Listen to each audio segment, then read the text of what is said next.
rolling hills and endless skies, where golden grains swayed like waves in the ocean breeze, there lived a man named Abraham. His hair glistened like silver under the sun, a testament to the many years etched upon his face.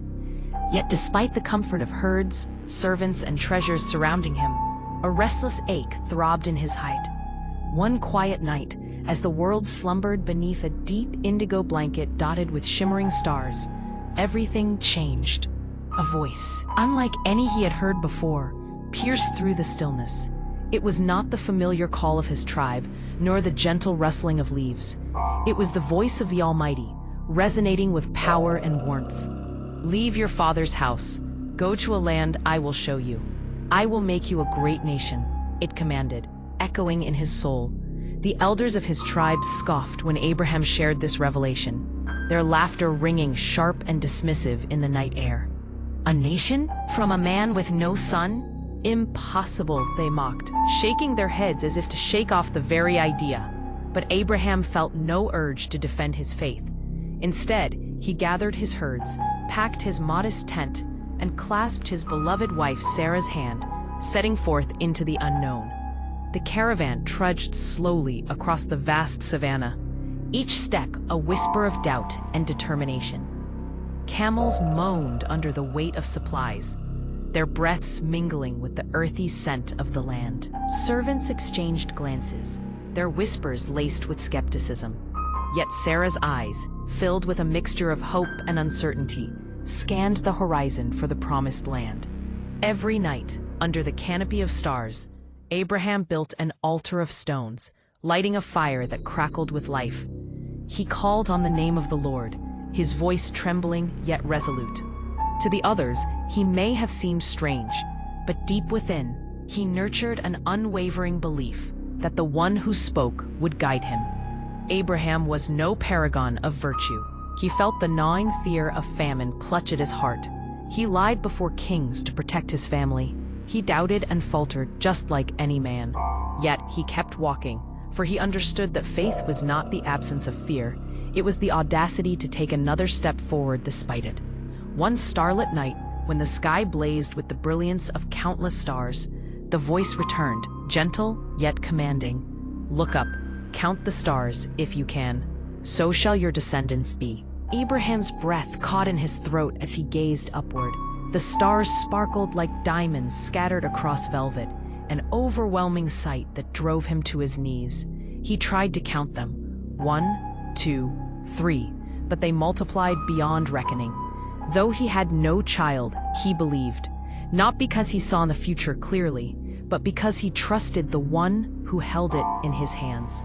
Years flowed by like the changing seasons.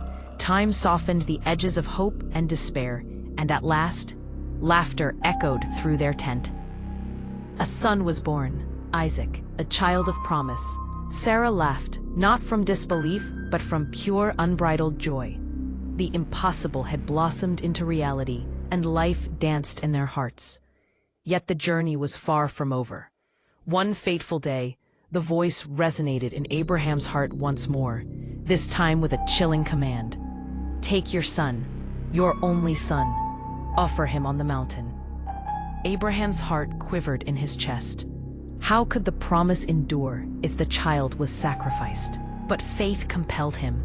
He rose before dawn, split wood for the fire, and set out with Isaac, the weight of the world on his shoulders. For 3 long days they walked under the sun's watchful gaze.